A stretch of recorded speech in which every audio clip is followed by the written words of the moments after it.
I don't know what's worse, working the night shift at a rundown gas station in the middle of the desert, or realizing I've gotten used to it. Every night I sit alone behind the counter under a flickering fluorescent light that seems just as tired of witnessing the things I dare not name. This gas station sits on a lonely stretch of Route 66 between two towns nearly 30 miles apart, where cell signal fades in and out like a whisper from someone trying to call from the other side. In the daytime, it just looks like a boring roadside stop. But at night, it's a different story. A story I've never fully told anyone, not because I'm afraid they won't believe me, but because I'm afraid they will. There are sounds I can't explain. Customers I pray never come back. And then, there are the rules. Strange rules I have to follow if I want to survive each shift. I used to think they were some kind of prank left behind by the last guy who worked here. But then one night I broke a small rule. Just one. And ever since I haven't been sure if I'm still living in reality. If you're watching this, then it might already be too late to turn back. But if you still want to know what really happens at night on Route 66, let me tell you, every detail, every rule, and the price you pay if you break them. I never dreamed of doing this job. But when I got laid off, my girlfriend left, and my bank account could barely afford half a tank of gas, I didn't have much of a choice. This gas station sits in the middle of nowhere, a tiny dot on the map along Route 66, forgotten between the desert and darkness. No neighbors, no traffic cameras, no cell signal. Just me, 4 rusted walls, the low hum of a worn-out fuse box, and the pale flicker of a buzzing neon light above. My shift starts at 10 p.m. It's colder than I expected. The cold here doesn't come from the wind, it comes from the silence.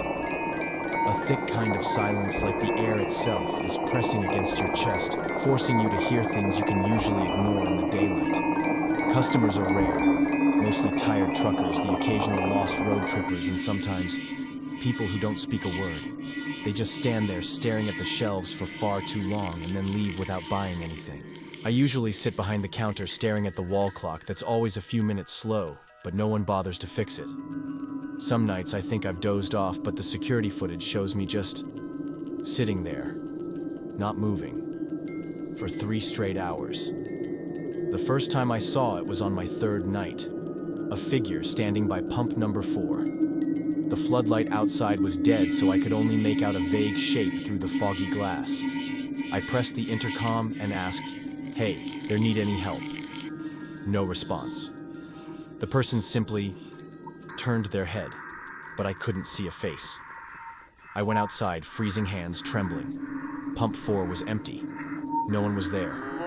But there were wet footprints leading from the pump all the way to the front door. And then they stopped, right before the step. No doorbell, no creak, no sign of anyone entering. That was the first time I noticed the notebook, a battered leather journal tucked into a drawer beneath the counter. Someone had left it behind, or maybe it had always been there. Scribbled in pen on the cover were the words, "Night shift rules, for those who want to stay alive." I didn't believe in ghost stories or superstitions, but I still opened it. The first rule made my blood run cold. If you see someone standing at pump 4 after 2 a.m., never go outside. I read it again, and again. My hands were shaking. I didn't know if it was from the cold, or if it was the first time in my life that I truly felt like I was being watched. I read that notebook over and over like an addict replaying the final voicemail of a loved one who's passed. The first page had a faded scrawl in black ink. Follow every rule. Don't test them. Some things are just waiting for you to slip. Rule number 1. If you see someone at pump number 4 after 2 a.m., do not go outside. No one had to remind me. I'd already seen the figure once. I was lucky I didn't get too close. But around 2:35 a.m. the next night he returned. I sat behind the counter, hand hovering over the lock button. He stood there perfectly still. Then I heard it 3 knocks. Not loud, not rushed, just deliberate. I'd never heard a knock that made my heart nearly stop. Like it didn't come from a person, but from a will, a presence. I didn't open the door, but I swear it knew I was inside, and it didn't leave for 13 full minutes. Rule number 3. If the camera captures a version of you, don't look it in the eyes. Another night I checked the security feed and saw myself. Not the me sitting there watching the footage, a different me. This version stood in the back storage room staring directly into the camera. I ran back there. No one. When I returned, the footage had vanished, but the recorded clip remained that other me had vacant eyes and a slight unnatural smile. Since then, I've avoided watching the monitors too long. I'm afraid I'll see him again. Rule 5. If the clock freezes at 3:13, pray until the minute hand moves. On my 7th night, I glanced at the wall clock. 3:13. I blinked, looked again. Still, 3:13. I pulled out my phone, no signal. Phone clock also, 3:13. The room felt frozen. No wind, no hum from the lights. Just silence. I started mumbling a prayer my grandmother used to teach me. Something old, half forgotten.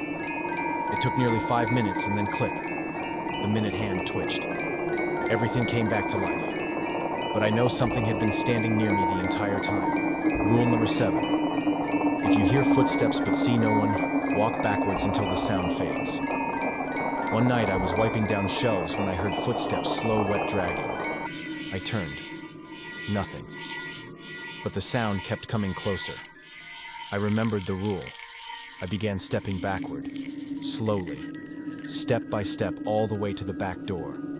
Only then did the sound stop. But in the glass of the fridge next to me, I caught a reflection that made me freeze a muddy bare foot inches behind me, before it vanished. Rule number 13. Never read the last rule. If you see it, burn the notebook, immediately.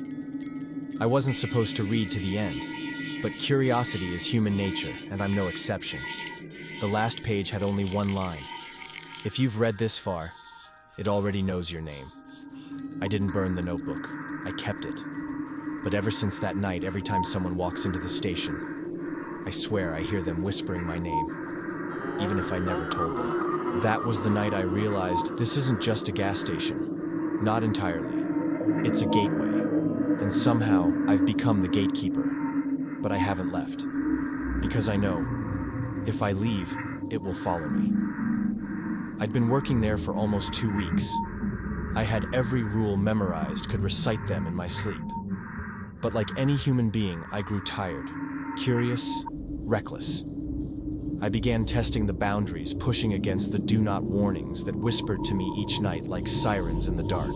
Night 15, breaking rule. 3. Looking directly into your duplicate on the camera. I was checking the monitor like always when I saw it, someone identical to me standing behind the cold storage door. This time, instead of looking away, I stared right at it. Its face began to change skin, turning pale, cracking. Its eyes became hollow black pits, and its mouth stretched open until it tore at the corners. The worst part? It smiled. At the same time, I did. I wasn't controlling my face, I was grinning like a puppet. I fell backward, knocking over my chair. When I looked up, the screen was blank. Night 17. Breaking rule. Number 1. Going outside when someone stands at pump, br 4 after 2 a.m. Something compelled me. He showed up again, but this time he was facing away. I couldn't help it. I opened the door. The cold hit me like a blade, and a thick metallic stench filled my nose. I stepped closer to pump number 4. Need any help? I asked, my voice trembling. He turned around, but there was no face. Instead, it was an old cracked mirror streaked with dust and dried blood reflecting me. But the reflection didn't copy my movements. I panicked and bolted for the door. But the gas station was gone. Only desert. And laughter dry distant echoing from behind the mirror. Night 19. Breaking rule. 13. Reading the final rule and refusing to burn the notebook. I dreamed I was lying inside the snack aisle, paralyzed. Faceless customers walked in one by one. Each whispered a fragment of my name, linking together like a grotesque chant. I woke up gasping. The notebook was still on the counter. I flipped to the final page. It still read, "If you've read this far, it already knows your name." But now there was a new line scribbled in red ink. "What is your real name?" I never wrote that. But the next morning, a receipt printed on its own. My full legal name printed in bold, without a single typo. Consequences, dissolving reality. I began to lose my sense of time. Some nights felt like double shifts with no dawn. Sometimes I'd hear my own voice calling from behind the shelves. The voice repeated things I'd said in the past word for word. Security footage showed me cleaning the floor while also sitting behind the counter. I realized there were other versions of me, working the same shift in different timelines. And one of those versions had broken all the rules. I'm afraid it's trying to replace me. I used to think breaking the rules would just cause weird things. Now I know. They were final warnings. Breaking them doesn't just open a door. It invites something through. After the night I broke the final rule, everything started to slip out of control. At first, it was subtle shelves out of place, brick walls that seemed to breathe the clock ticking backward instead of forward. But then, on the night of a full moon, the gas station stopped being a gas station. 12:17 a.m. The space begins to warp. I walked into the cold storage to grab a water bottle. When I turned around, the door was gone. In its place stood a long hallway, white tiles smeared with dry blood, overhead lights flickering erratically. I turned back. The cold storage was gone too. No way out. I started walking down the hall, but it never ended. After dozens of steps, I looked back, and my bloody footprints were still at the starting point. 12:42 a.m. My duplicates appear everywhere I saw myself at the end of the hallway, not moving. I called out. No response. I took a step forward. So did he. But after a few more steps, I realized it wasn't copying me. It wasn't breathing. It didn't blink. When I stopped, it kept walking. I turned and ran. The hallway split like a tear in space. Two paths opened. I don't know which one I took. I just know now I'm not alone anymore. 1:06 a.m. Doors no longer lead where they should. I opened a door marked staff only. It led to the front counter. But not my counter. Dust everywhere. Shelves lined with unfamiliar brands. On the counter, a Polaroid photo. In it, I was standing next to another version of me. Both of us smiling, but I have no memory of ever taking it. And in the photo, my eyes were hollow, as if gouged out. 1:44 a.m. Total disorientation. There was no exit, no natural light. I tried leaving signs, writing on walls, dropping candy, even using blood. No matter which direction I took, I always returned to the same room, except things were reversed like a mirror image. Once I opened the storage door and saw myself inside looking out as if I was the one trapped and he was the one holding the handle.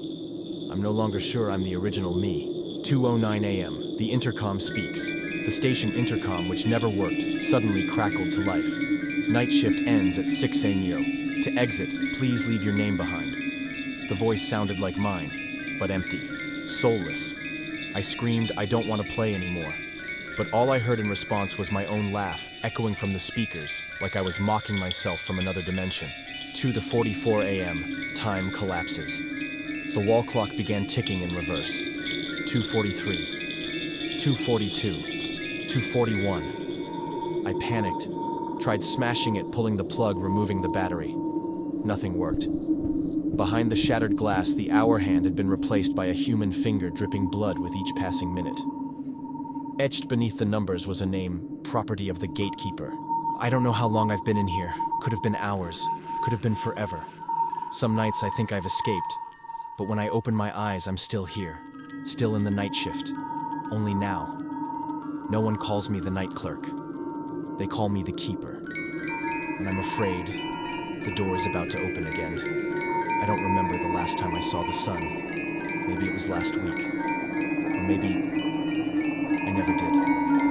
I've tried everything to escape, breaking down the doors, climbing through the roof, even letting another me lead the way. But every time I wake up behind the counter, neon lights flickering above me, the clock reading 9:59 p.m. 1 minute until shift starts. I'm not dead. I'm not alive. I'm on shift. Forever. So 3:33 a.m. The manager appears. One night the intercom crackled. There's a new one coming. Show him the way. I looked up and saw him. The manager whom I'd only ever known from scribbled notes in the rule book. He stood by pump number 4 wearing a spotless white shirt, but casting no shadow. He didn't speak. He simply held out a new notebook. Red letters scrawled on the cover, rules for the next shift. I didn't take it, but he placed it in my hands anyway, and disappeared. 04:01 a.m., the replacement arrives. A pickup truck pulled in. A young guy, maybe in his 20s, stepped through the door. Sweat on his shirt, confusion on his face. I was told to start the night shift. Is there someone named Alex here? I wanted to answer. Wanted to scream, get out. But instead my mouth smiled automatically. I nodded, handed him the notebook. Welcome. Read it carefully. Then, I walked out of the station. Sunrise, but not how I remember it. I drove along Route 66. The sun rose, but it wasn't warm. The light was dim, filtered through something like ash. I stopped at a roadside diner. The waitress stared at me like I wasn't supposed to exist. I asked, "Is there a 24-hour gas station nearby?" She answered, "There hasn't been one around here since the fire. Burned down, back in '87. My heart stopped. I asked, "Did someone named Alex ever work there?" She stepped back, whispered, "Alex was the last one, the one who never left."